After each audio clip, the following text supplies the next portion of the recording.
Ya alhamdulillah supportnya Raffi buat Fahmi. Ini kan dari Raffi Ahmad, makanya tadi saya bilang saya ucapin terima kasih. Ya sih mungkin rasa manusiawi aja ketika melihat orang sakit, susah, ketika ada rezeki ya ingin menolong gitu aja, meringankan beban.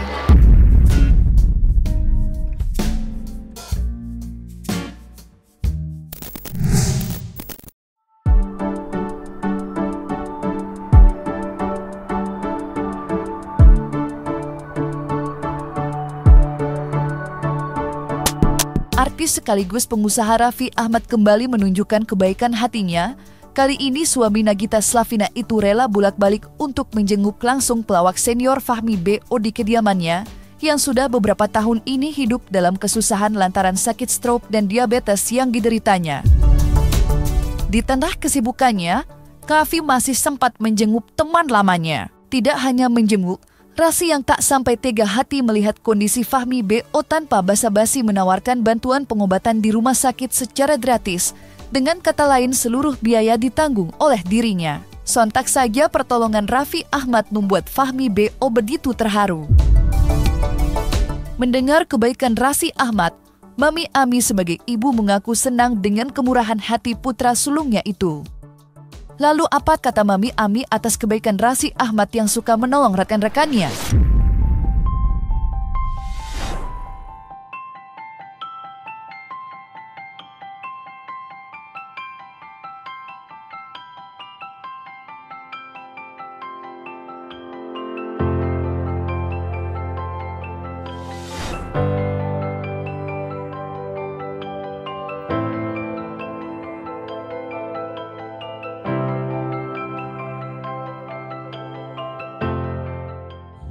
Dokter Pak, langsung aja ke mana?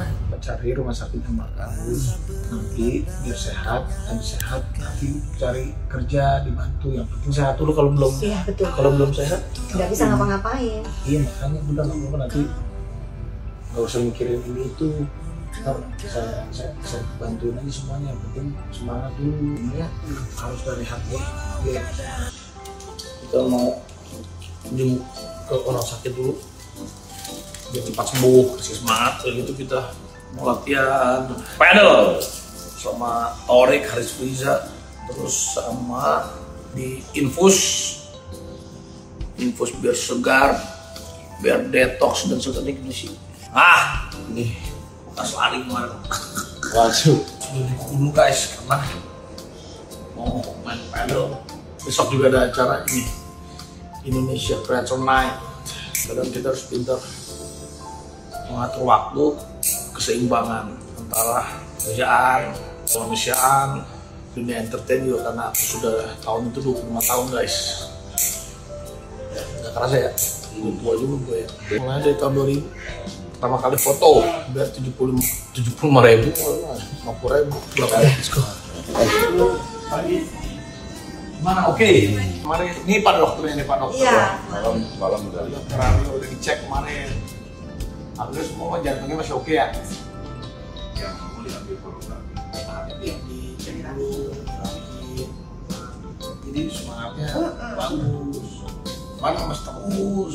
Gula bagus. Indra juga bagus. Mau ya? Kayak kaget. Abis itu tadi pagi-pagi. Kalau nggak mau makan ya mau. Semangat ya. Ya. Tim dokternya aja udah semangat loh. Ya alhamdulillah supportnya Raffi buat Fahmi. Ya ketika ada rezeki ya saling tolong, apalagi melihat keadaannya Fahmi kan sedang sakit, terus kayaknya memang prihatin. Jadi alhamdulillah Raffi bisa menolong. Ya sih mungkin rasa manusiawi aja ketika melihat orang sakit, susah, ketika ada rezeki ya ingin menolong gitu aja, meringankan beban. Ini kan dari Raffi Ahmad, makanya tadi saya bilang saya ucapin terima kasih yang sebesar-besarnya buat Raffi Ahmad yang sudah mau membawa Fahmi ke sini. Kami mungkin teman-temannya hanya bisa mampu cuma bisa memberikan semangat dan doa. Tapi ya buat saya, kalau dia sudah anak dan istrinya sudah mau merawat dia dengan baik, ya syukur alhamdulillah. tinggal kita teman-temannya mendoakan yang terbaik aja. Mudah-mudahan dia cepat sembuh, bisa beraktivitas kembali, bisa menghibur masyarakat kembali. Jika sebelumnya Fahmi BO hanya tergolek di ranjang tidurnya dengan mengkonsumsi obat ala kadarnya, kini ia sudah tinggal di rumah sakit untuk dilakukan perawatan oleh dokter spesialis yang akan menangani penyakitnya. Raffi kembali hadir untuk memberi dukungan dan energi positif pada Fahmi BO untuk sembuh dari penyakitnya. Dukungan moral juga diberikan Fani Fadilah yang datang menjenguk Fahmi BO, yang saat ini sedang mendapat perawatan serius setelah dibawa ke rumah sakit oleh Raffi Ahmad. Lantas seperti apa kondisi Fahmi BO saat ini setelah dibawa ke rumah sakit oleh Raffi Ahmad?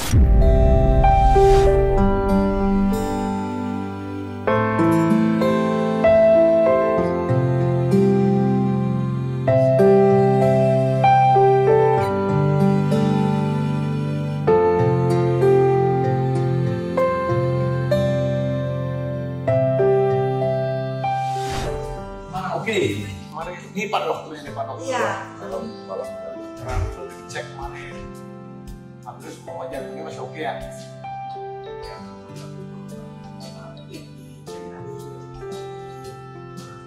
Ini semangatnya bagus. Mas bagus. Gula bagus.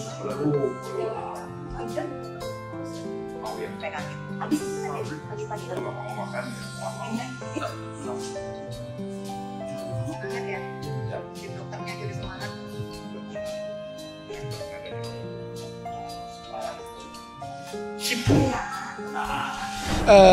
Alhamdulillah kalau per hari ini sih yang saya dapat keterangan dari istrinya dan dari pihak rumah sakit, sebenarnya ini pengobatan lanjutan.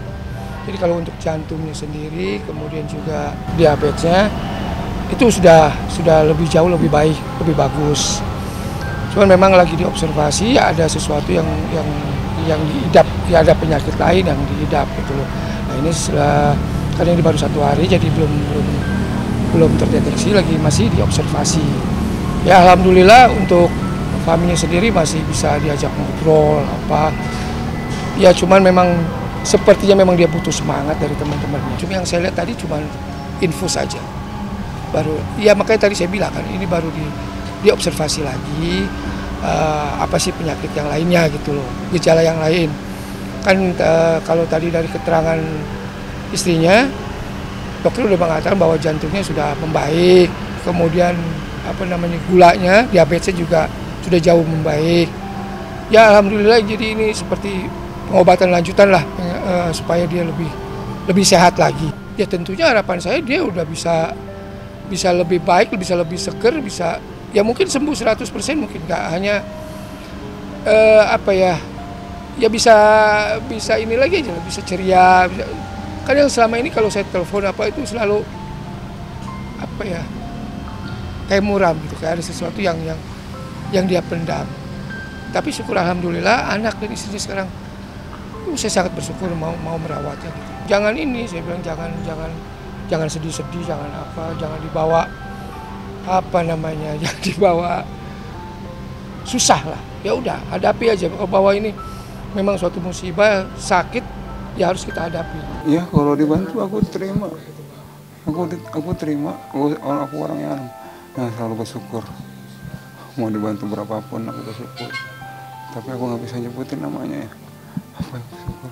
Tapi untuk kebutuhan sehari tetap aku kalau kuat aku live TikTok.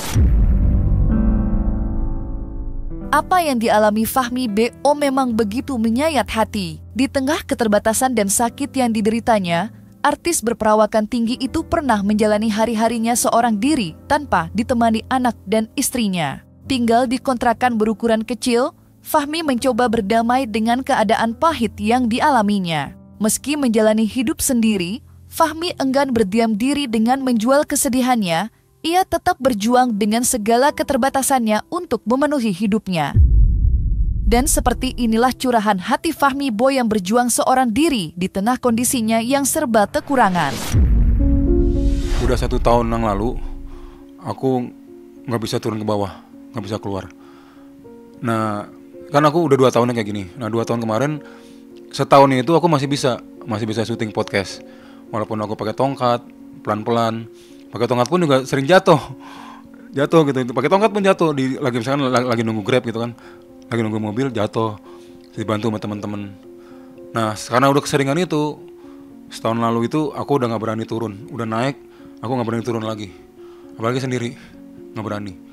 Nah itu, jadi aku takut kalau turun sendiri takut jatuh aja, karena kan nih aku di atas, takut kan jatuh ke bawah apa gimana, aku nggak tahu. Makanya aku lebih baik udah di kamar aja. Iya, kalau kondisi yang sendirian dalam keadaan kayak begini ya, tadinya aku sedih mbak, sedih sempet apa ya, kok jadi begini gitu kan. Masalah keluarga juga aku sempet pisah kan sama keluarga, sama mantan istri, sama anak-anak juga udah saat itu kan apa ya, pokoknya pikiran gimana lah gitu. Dan itu aku pikir-pikir, aku tadi pikirin gitu kan, berarti aku nggak bersyukur nih gitu. Tadinya aku nggak bersyukur, maksudnya kayak semakin aku begini aku semakin nggak bersyukur gitu. Ya udah sekarang apa adanya aja. Sekarang aku ikhlas dalam keadaan aku begini. Yang penting aku bersyukur, berdoa, dan berusaha.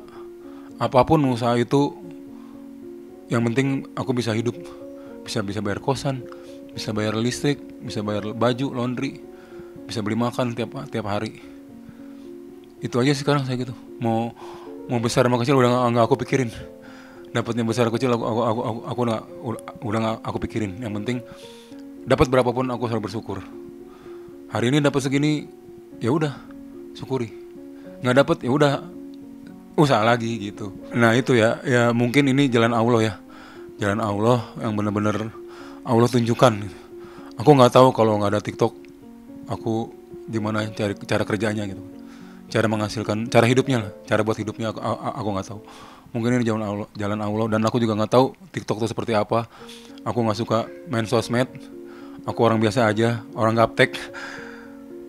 Itu aku nggak dikasih sama temen, dikasih, gue nggak bisa ngasih apa-apa.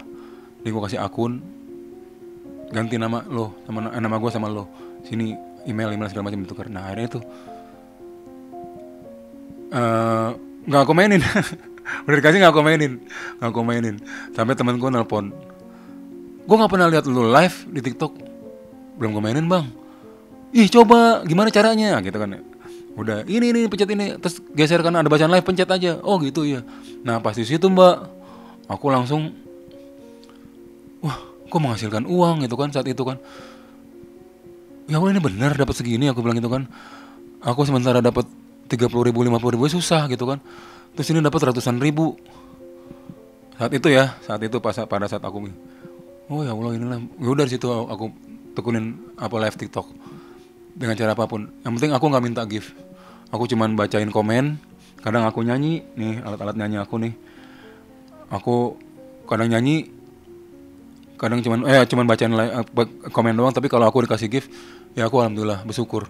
Apapun dapat gift, sebesar apapun, sekecil apapun, aku tuh bersyukur. Selalu ada kemudahan di balik kesulitan, ada hikmah dari setiap musibah, dan Fahmi BO percaya atas semua yang dialaminya telah mengajarkan betapa pentingnya arti bersyukur dalam hidup. Lantas apa harapan Fahmi BO setelah sembuh dari penyakitnya? Ya harapan aku nggak banyak-banyak, aku pengen cepet sembuh, kakinya bisa jalan lagi, aku bisa kerja lagi, aku bisa datengin cucu aku ke rumahnya. Selama ini kan aku nunggu selalu dia datang.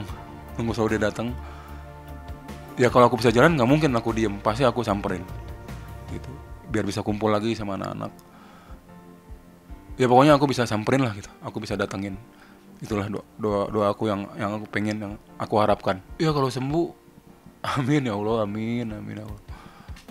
Ya kalau sembuh aku pengen kerja, itu aja udah. Pengen kerja, nggak mikir apa-apa, aku pengen kerja. Nggak dapat syuting ya aku kerja lain. Biar aku bisa ada kegiatan lagi gitu, bisa beraktivitas lagi gitu kan, yang tadinya aku jarang di sini. Aku di kosan nggak jarang, aku selalu pergi, selalu cari uang, cari kemana, gimana caranya bisa dapat uang. Ya itu aja, aku pengen kerja aja.